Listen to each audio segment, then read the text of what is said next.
Greetings and salutations, friends, and welcome to today's lore video on Grimgor Ironhide, the wackiest creature to have ever wandered his massive green ass out of Games Workshop's offices. Grimgor is rightly famous for his antics, as he is more of a cartoon character than anything else, really. He is the personification of what Games Workshop should be doing instead of making the end times nonsense, making cool and interesting characters that also just a teensy bit funny. Now, Grimgor's early history, there's not a whole lot known about it. He came staggering out from the east at some unspecified point in time with a bunch of hungry, grizzled, and somewhat tired Black Orc bodyguards that were later to be known as the Immortals, the Immortals among the Orcs.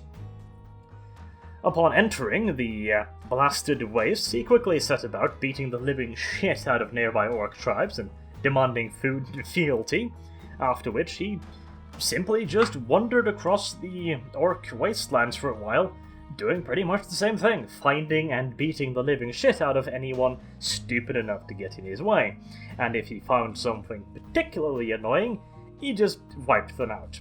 Normally there were at least the offer, at least the possibility, that the orcs might be spared as long as they joined Grimgor's horde, and of course as long as they put up a decent fight before Grimgor beat the living snot out of them. The way this usually worked was that the horde, being stupid enough to actually stand in front of Grimgor, would attack them and the orc hordes would fight. Grimgor would waltz his way to the middle of the fighting, and quickly proceed to completely and utterly humiliate the other bunch of orcs' leader by, for example, ripping off his head and shoving it up his ass or something along those lines. Grimgor was not necessarily the most inventive of angry warlords, but he was certainly quite apt at getting his point across. And in a race like the orcs and goblins, where violence, brutality, and anger is considered the highest form possible of diplomacy, Grimgor was the best diplomat to have ever wandered the wastelands. And soon his fame grew to such a point that he had a massive orc army, but you see, Grimgor was starting to get bored. He'd found and beat the shit out of pretty much every single orc tribe that could really stand any hope whatsoever of actually even stopping him. And so he figured that, well, if this isn't going to be any fun, let's wander off into the World Edge Mountains and find ourselves some stunties to beat the shit out of instead, because he'd heard good things about them. He'd been told that the little dwarves were very tough people, and that there was a special type of batshit insane dwarves that liked to colour their hair orange that lived in the keep of Kadrin. And he figured, well, this sounds like a wonderful vacation spot, and ventured off to the fortress immediately. The dwarves, having seen one or two orc armies approach before, did what they usually did and sent out an army to chase off this bunch of impudent greenskins, which was exactly what Grimgor wanted, and he set upon army after army after army, using what remained of the dwarf's armor to pick the pieces of dwarf flesh out of his teeth. In the end, the dwarves realized that this was a very, very bad idea indeed, and the slayers, Kadrin being, of course, the Slayer Keep, the bunch of dwarves whose only real goal in life is to seek glorious death in battle, decided, you know what, this shit is too fucking much. We're gonna stay inside our fortress for them now. And the thing is, Grimgor never even attempted to take the fortress. He didn't give a shit about that siegecraft. Are you kidding me? That shit takes ages. No. If they don't want to come out and fight, fine. I'll just wander on again. And exactly this is what he did. He wandered off into Kislev because he had heard from other orcs that the Kislevits also were pretty damn tough, using all kinds of nasty tactics like heavy cavalry and horse archers, and all kinds of nasties. They were really tough for humans, he had been told, and so he wandered off into Kislev. And it didn't take long before the Kislevits started realizing that this newest threat was a pretty damn severe one indeed. They sent 3 whole pulks, which is the Kislevit word for army essentially, to go defeat Grimgor. So, 3 pulks left Kislev, and 3 pulks ended up filling Grimgor and his army's stomach as the winter grew closer. After all three armies had been completely wiped out and used to fill the orcs' larder, the army was approaching Kislev itself. At this point, the Queen Katarina, the Ice Queen, figured that, well, throwing men at Grimgor was not going to do the job, and instead used her magic and her control over the land to summon a massive blizzard to freeze Grimgor in place. And this was no normal blizzard, as Grimgor could simply march forward, and believe you me, he tried. But this was a very magical type of bad weather. No matter how far Grimgor marched forward, he would always end up at the exact same spot. And Grimgor, never having been a particularly patient individual, found this whole nonsense to be extremely irritating. And, well, the lizard killed a bunch of orcs, but Grimgor killed a hell of a lot more orcs out of just sheer goddamn frustration at being trapped here. Until finally, using his finest vocabulary of loud curse words, he decided, you know what, shit this whole nonsense, I am going back to the mountains. At least the fucking dwarves actually fought me, these cowards just sent well weather to do their job, and turned around and wandered off in the opposite direction. Of course, the moment he hit the mountains, the storm subsided. Of course, this meant that Grimgor turned around immediately, only for the storm to start up again. He tried this half a dozen times, including trying to sneak up on the storm, as had been described by a particularly saucy goblin. A goblin whose life expectancy after this particular remark could be measured in milliseconds. After this less than fruitful excursion, Grimgor decided that he needed a base of operation from which he could raid the local areas, and he was frankly tired of wandering around looking for opponent, and would much rather have his opponents come to him, or at the very least he wanted to settle in an area where opponents were plentifully available. To this end, he wandered off into the old dwarf keep of Karak Ungor, a keep that was at the moment occupied by night goblins.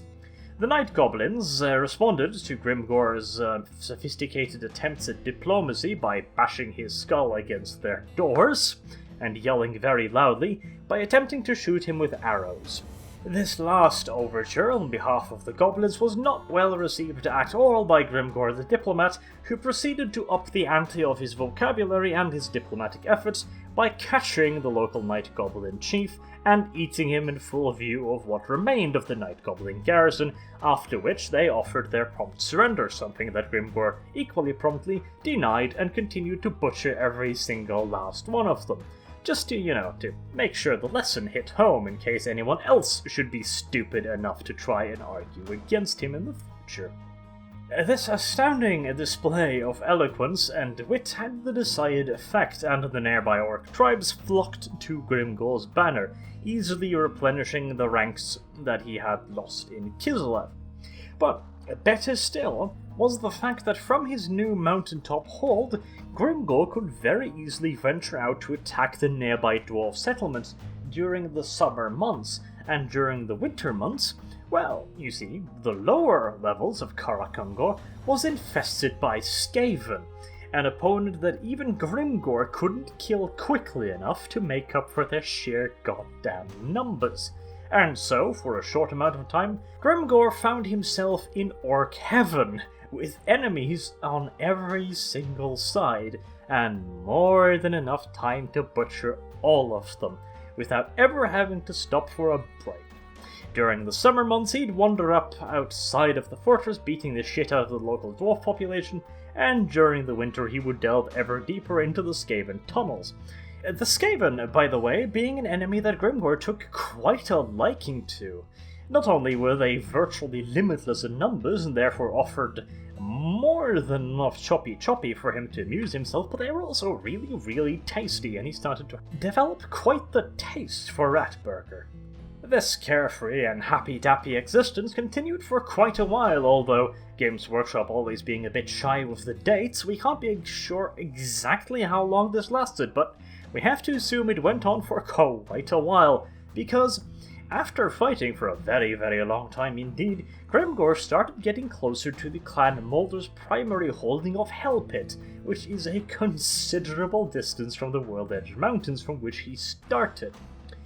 This, one has to assume, then, that Grimgor had fought his way into the Underway, butchered his way through miles upon miles upon miles of tunnel network against the Skaven, adept tunnel fighters with access to warp lightning cannons, poisonous gas and rattling guns, all of which, by the way, Grimgor found absolutely hilarious.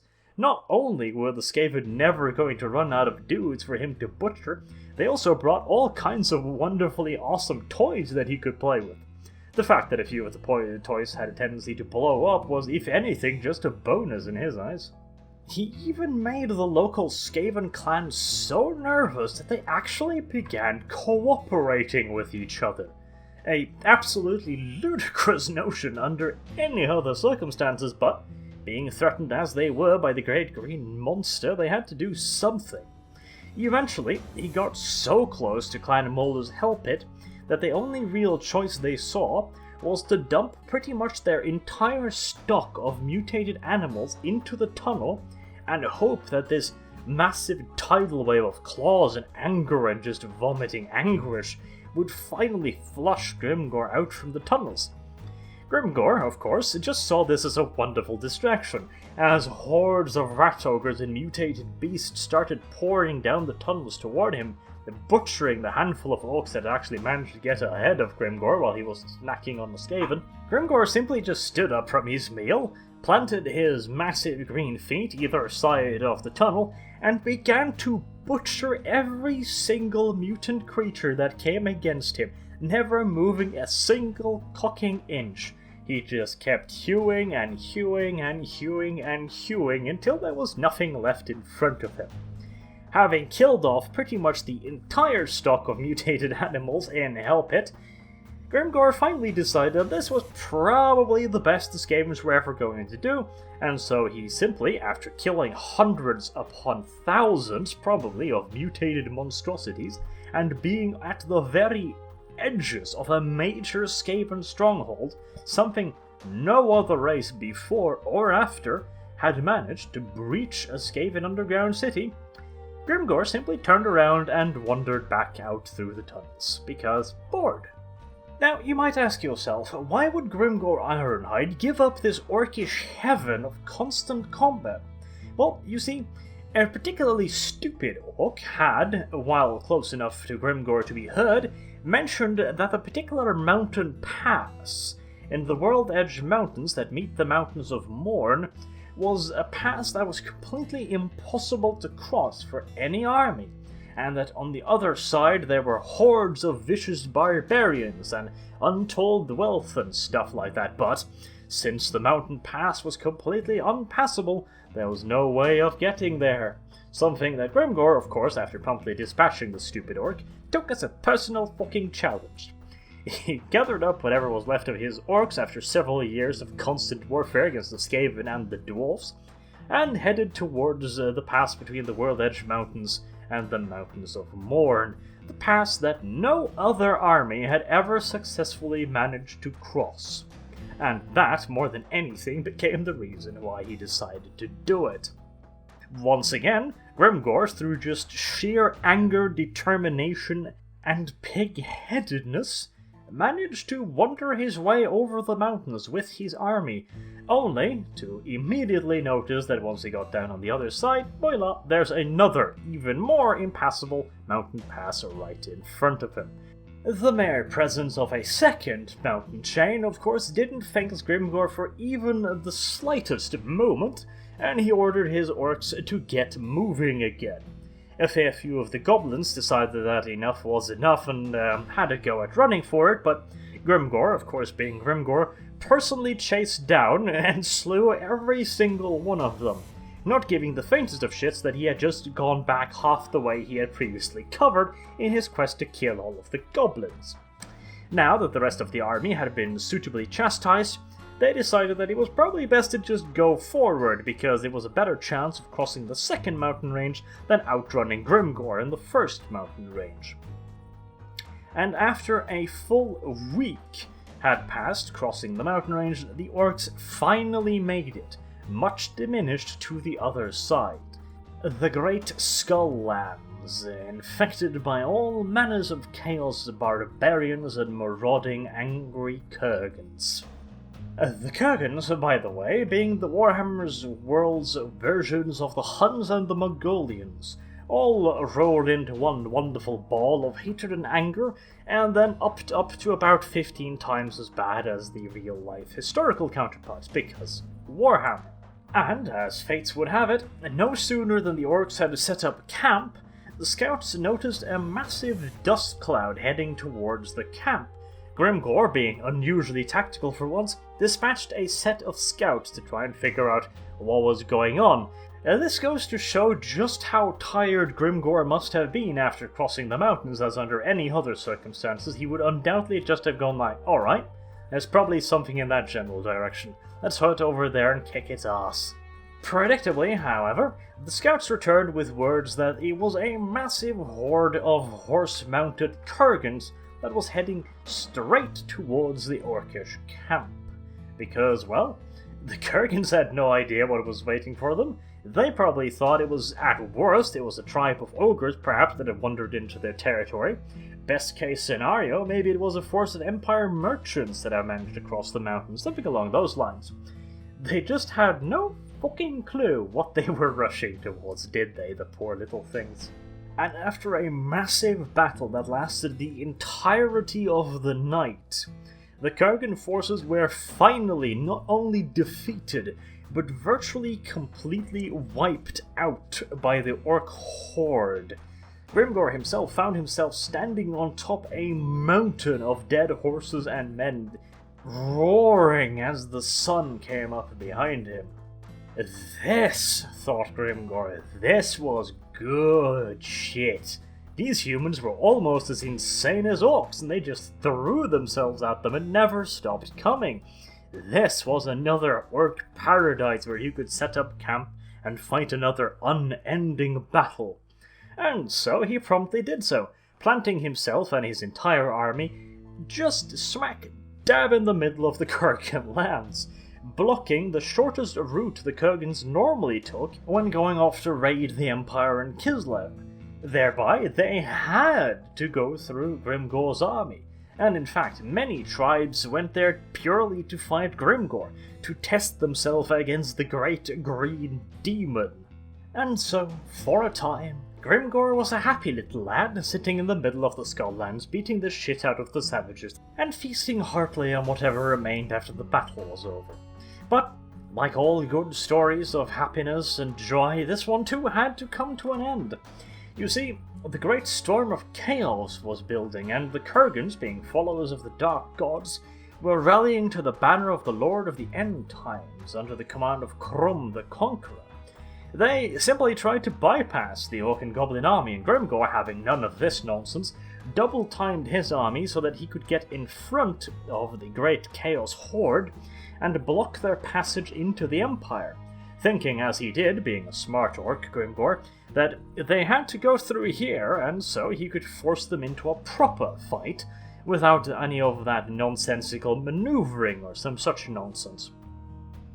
The ensuing fight was quite ridiculous indeed, with thousands upon thousands of orcs and humans throwing themselves at each other, in a battle that lasted hours with thousands of casualties on both sides, to the point where both sides were fighting through ankle-deep mounds of corpses to reach their opponents.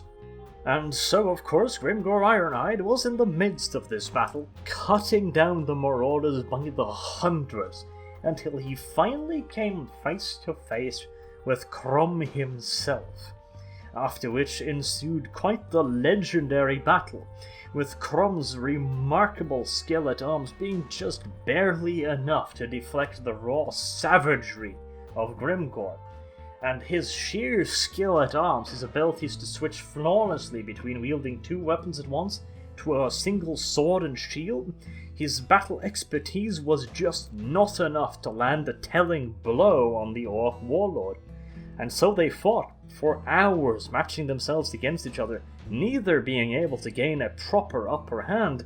But in the end, it was revealed as Krum stepped back out of the fight that this has been his plan all along. he was merely there to keep Grimgor occupied, so that his army could put the orcs to flight. And so, being isolated from their great leaders, the orcs panicked and fled, inflicting upon Grimgor his first ever defeat.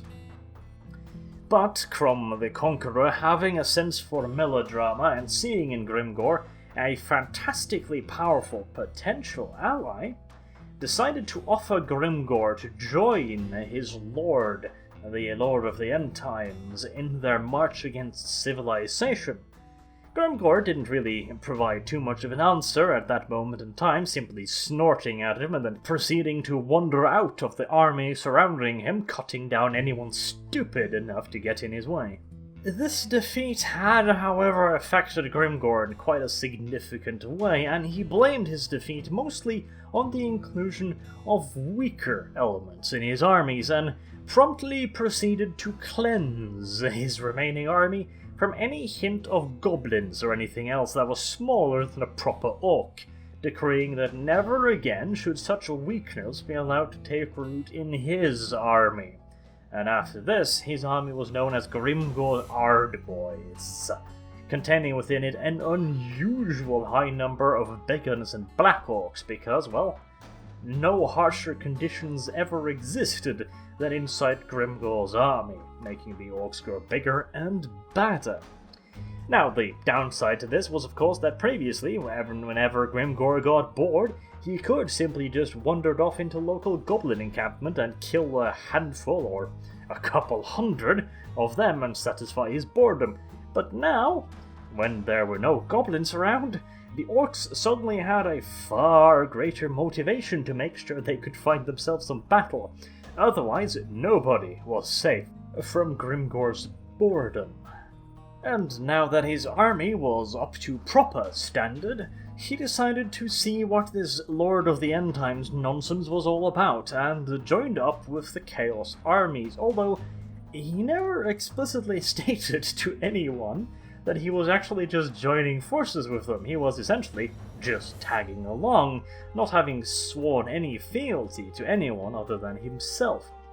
And this is where shit gets interesting.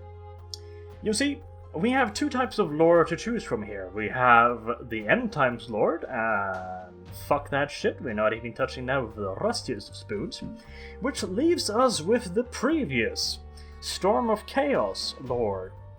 Now, this one requires a brief explanation. You see, Games Workshop ran an event called the Storm of Chaos. This was an interactive event where players could play their own battles and send in the results to Games Workshop, and they would have a bit of a dynamic campaign around it. Only problem is, in this campaign, Chaos was supposed to be the big bad threat. You know, they were supposed to attack the Empire, take over Kislev, and just cause all kinds of havoc and nonsense to happen across the world.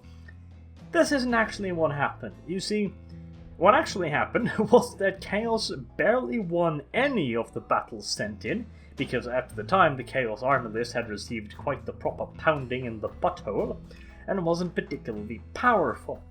Which meant that the campaign ended in a rather humiliating fashion for Games Workshop, with the main Chaos forces barely having gotten off the starting line, and in fact the Skaven and the Orcs having proven a far greater threat to anybody than the Chaos forces would ever have. So this was a bit of a problem, and so they just decided, in some of the most ludicrous writing I have ever seen in my life, I mean, this shit is End Times level stupid, that Archaon and his hordes of chaos had simply just wandered off to their final objective.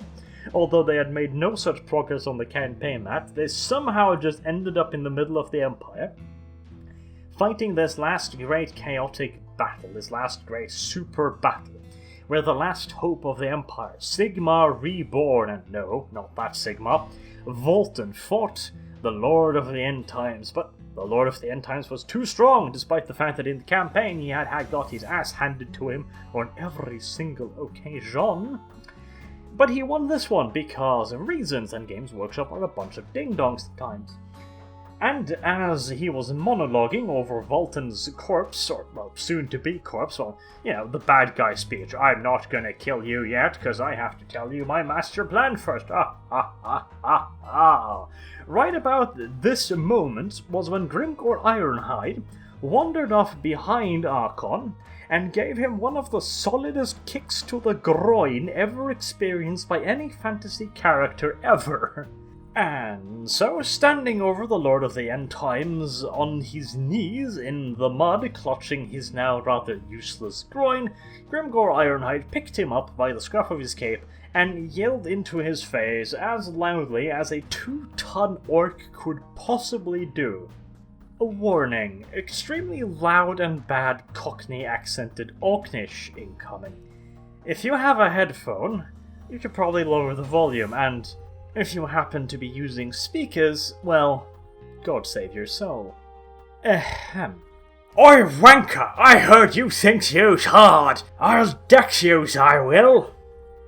End quote. And after this charming little dialogue, Grimgor proceeded to headbutt the Lord of the End Times into unconsciousness. He proceeded to smash his face into the helmeted head of the Chaos Champion. No, the Chaos Champion. And Grimgor came out the winner of that particular contest. Unfortunately, that particular ending was retconned by Games Workshop. Heavens knows why. I mean, Shakespearean writing like that doesn't come along every day after all, but we will never know why they decided to retcon this otherwise brilliant piece of storytelling. So, I, personally, however, prefer this to the nonsense in the End Times. So, consider Grimgor Ironhide yelling at the Lord of the End Times, and then headbutting him into the ground to be canon, because it's a hell of a lot more amusing that way. After doing this, of course, Grimgor Ironhide was sorely disappointed, and simply just wandered off back into the mountains to see if he couldn't possibly find something else to fight again that might actually be a challenge, like, oh, I don't know, a troll or something. And that is pretty much where the current story of Grimgor Ironhide ends, which is why I'm really interested in seeing how we're going to be viewing him in a total war game. If they don't implement some way of joining up with the Chaos Forces only to betray them at the last moment, kicking the Lord of the End Times in the penis, and then headbutting him into the mud, I will be sorely disappointed by Creative Assembly. I have been Arch. Thank you very much for listening, and I hope to see you soon. Have a good day.